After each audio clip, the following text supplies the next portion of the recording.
What's up, everybody? Hey, no small talk today. Let's just get to looking at some books I picked up this week.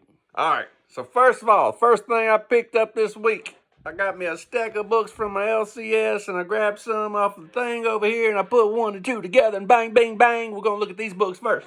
So the first one is a Cryptic Shadows, and this is number 5.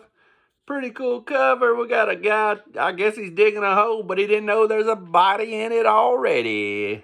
So he's getting pulled down in some hole that he was already digging. So that is what it is. This one right here, I don't have a clue what's going on with this thing. This is one of the worst covers I've seen, but I wanted the book anyway because it's Cryptic Shadows 9. We got a skeleton guy back here, and he's taking shots, which probably would fall right out the bottom of his jaw because skeletons don't have no belly. And that reminds me of a great joke. Skeleton walks into a bar and he says, "I'll take a margarita and a mop."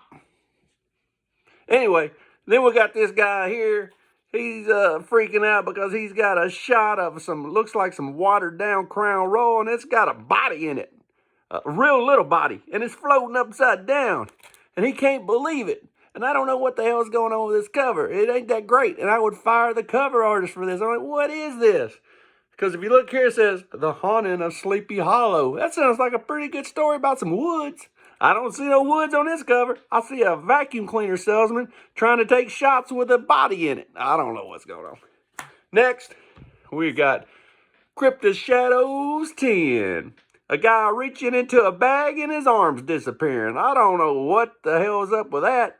I don't know what these guys are smoking back in these days, but they come up with some weird stuff. The artist was a pretty good artist on this one. He drew some pretty good ghouls, but I don't understand the whole arm trick there. And it's not scary, and I don't know. I don't get it. But anyway, really look at this artist good, because it's a good one. This is number 10, because they must have got another artist for 11, because he ain't as good. He's a little whacker. Is whacker a word? You know, like that shit's whack. Well, this guy's whacker than that guy. So this guy here, he drew the same ghouls, but they don't look as good. So this one here is a little bit cooler. He's a better color green than these up here. These guys are kind of ashy white. I don't know what they're doing. But anyway, he had a good-looking girlfriend, had a good thing going until the ghouls got a hold of him in Cryptic Shadows 11. And one more Cryptic Shadows. This reminds me of when I got my root canal because I don't brush my teeth. Here it is. We got this doctor here, this dentist. He's going to put this guy under. And they're like, "Yo, dope, your teeth are looking bad. They're looking like corn on the cob. They're kind of yellow. You need to clean them things. You ever clean your teeth?" And of course I lied and said, "Yeah, I brush them twice a day. And I don't drink coffee. And I don't drink beer." I don't even know if beer would hurt your teeth. But that's what I said. And they said, "Well, you ain't brushing your teeth. Do you ever put that string in between them and do a little flossing?" And I said, "No, I don't floss. I ain't got time for all that. I got comic books to read, baby." And this is Cryptic Shadows number 16. And it's kind of faded and really loved. Kind of beat up. But I like the cover. Reminds me of some of my favorite times at the dentist. So anyway, there's some Cryptic Shadows. Here is a Witching Hour number 11, a big 15-center. And I like to hang out at the comic book store, and I hear all kinds of weird shit, and I don't know if it's true or not, but this is a tale of the comic book store. New feature on my show. I just invented it. Anyway, they told me that this original cover, when it was done, I think they says Neil Adams, when it was done, I don't know, Google it. Might be, might not be. If I'm wrong, I'm wrong. Put it in the comments. If I'm wrong, I ain't wrong. The comic book store's wrong. That's what they told me. But anyway, might be Neil Adams. But I heard when this was originally done, see this sword up here? I heard that was originally an upside down cross, just like all them damn devil worshippers like to put on the cover of their heavy metal magazines. But anyway, that upside down cross got axed by, I don't know, the publishing company, whoever. Anyway, somebody didn't like it. Maybe the head honcho, DC, I don't know. Somebody did not like the upside down cross being on the cover. So they had to change it to a sword. So it's still cool. It's not near as evil. It's still cool. But somebody, the CEO, the director of personnel, somebody at DC did not like the upside down cross, so they had to change it to a sword, and that's what you get. And there's your whack ass history lesson about the witching hour 11. Could be made up, could not be made up, but it's a story you didn't know, and now you know. Now, do you dare the House of Mystery? Or do you dare enter the House of Mystery? Because this one right here is a 12 center, number 176. And the only house, this is probably the worst cover ever for a House of Mystery. It shouldn't be the House of Mystery. It should be the cover mystery. Because I can't figure out what the fuck is going on with it. We got this down here. I think this is a wrapper chain. We got a candle and a hand. We got some smoke. And we got some kids looking in the window. Ain't nothing scary about it. Why would I want to buy this? Why did I buy this? If I was a kid, why would I want to buy this? Put a damn monster on here. Put an alien on here. Put some good-looking girl running around getting chased by skeletons. I don't know. This right here, there ain't nothing on this that makes me want to buy it. Hell, I'd rather have Frankenstein eating a sandwich or something, eating a damn Reuben. I don't know what's even going on here. That's the mystery part, I guess. And then we got, dare you enter the House of Mystery number 184, a 15 center. And this one's confusing. You got 3 kids outside a damn Egyptian pyramid, and there's some kind of Sphinx monster in there, and he's doing some kind of ritual like they do in Egyptian pyramids, and he's so oblivious, he don't see these kids outside the door, and this one's been there so long, he's got his damn bucket full of sand. And this guy right here is one of the bravest kids I ever seen, because he didn't even worry about the monster doing the ritual in there. He's like, all he's worried about is filling up his bucket with sand. And where's all these kids' daddies? You never see no parents around here lately.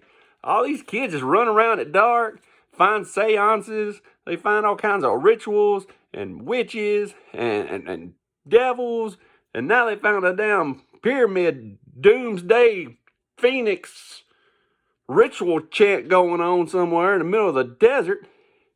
Who wears long sleeves to the desert? He's got on pants. I do like the Chuck Taylors, but they're the Chuck Taylor gang, because there's another pair of Chuck Taylors. I like some good Chuck Taylors.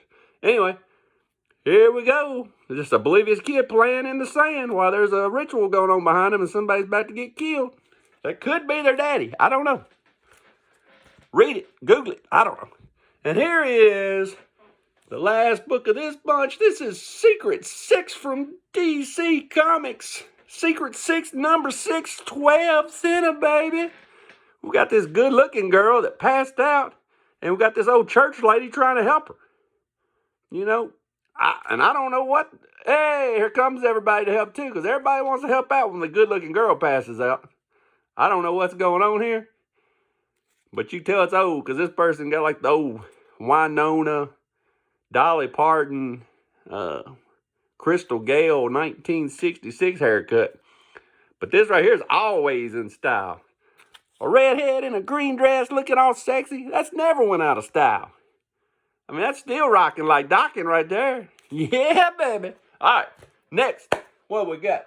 We got an unboxing. One book. I know what it is. It's from 1954, and it's treasure, baby. Somebody say pre-horror.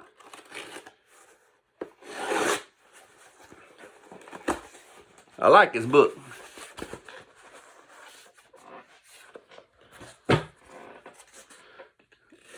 Cut this thing open. Cut her open. Throw all the crap in the floor. They always double bag it. Gotta double bag it. In case this thing's in a flood or something. Got all this on there. Whoa, about to show you what the book was. Alright, let me get in here and get this book out. I work hard for my money.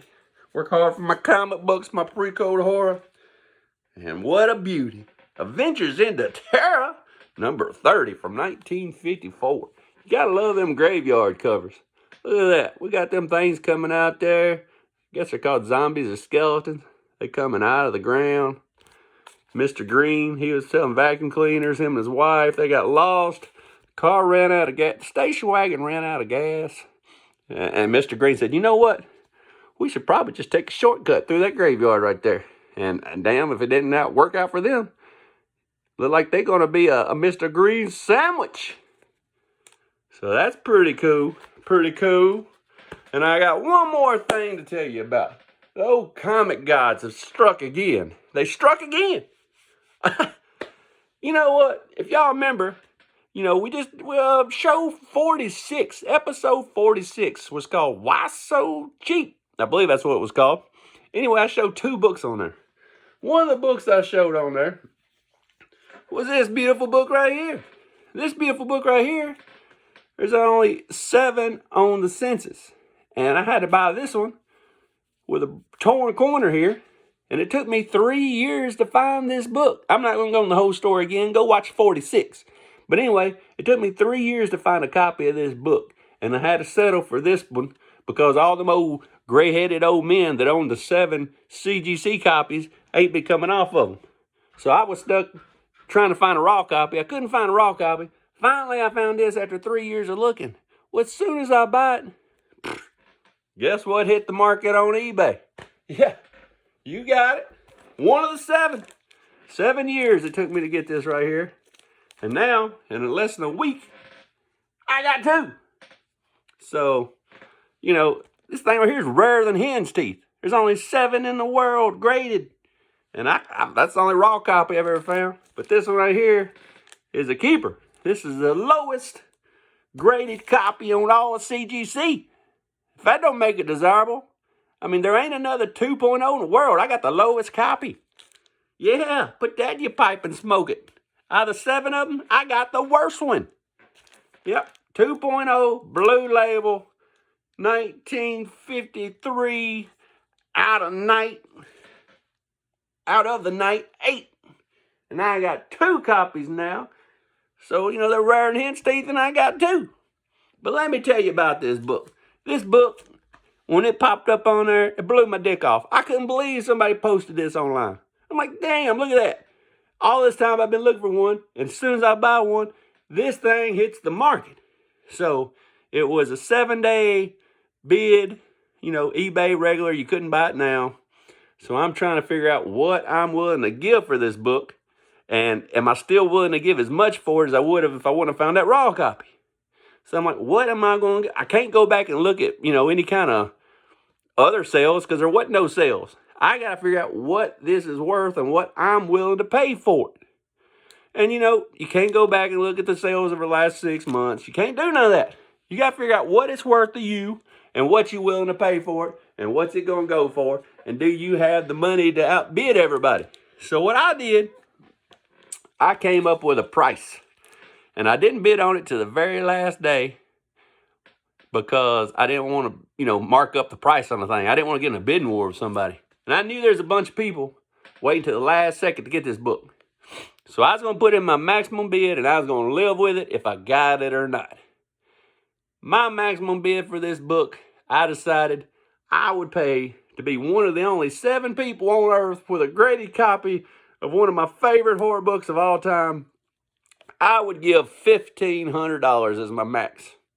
I put in $1,500 and then I started thinking, you know what? $1,500 is pretty common.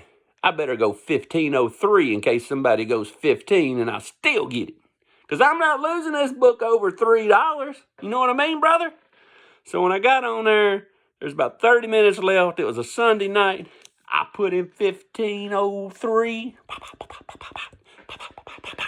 Put in $1,503 and I waited and I waited and I watched the clock kick down and I'm waiting on somebody to sniper my ass and I still only have the raw copy and I'm waiting and I think I'm going to get it and no, I'm not going to get it and I'm not going to get all happy and everything till I get it. And then the time runs down and time stood still just waiting on that thing to tick over and tell me if I'm the winner or not.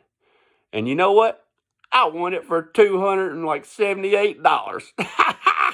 You know what, though? It only takes 2, though, people like me to get in a bidding war for this thing. If there'd been somebody else out on there, another me, we'd have been at it, boy, because we've been paying 15. We'd been up to 16 maybe. I don't know what we'd have gave for this thing. But if there had been two of me on there, this book would have sold for $1,500. You never know who you're bidding against. But I got this book for like $278, or something like that, plus shipping and tax, of course, because eBay makes you pay tax now. But anyway, it was a great pickup for under $300. Hell, I'd buy some more. Anybody else out there got them other 6? If you want to sell them for $300 a pop, come see me, baby. Yeah. But until the next time, bye-bye, baby.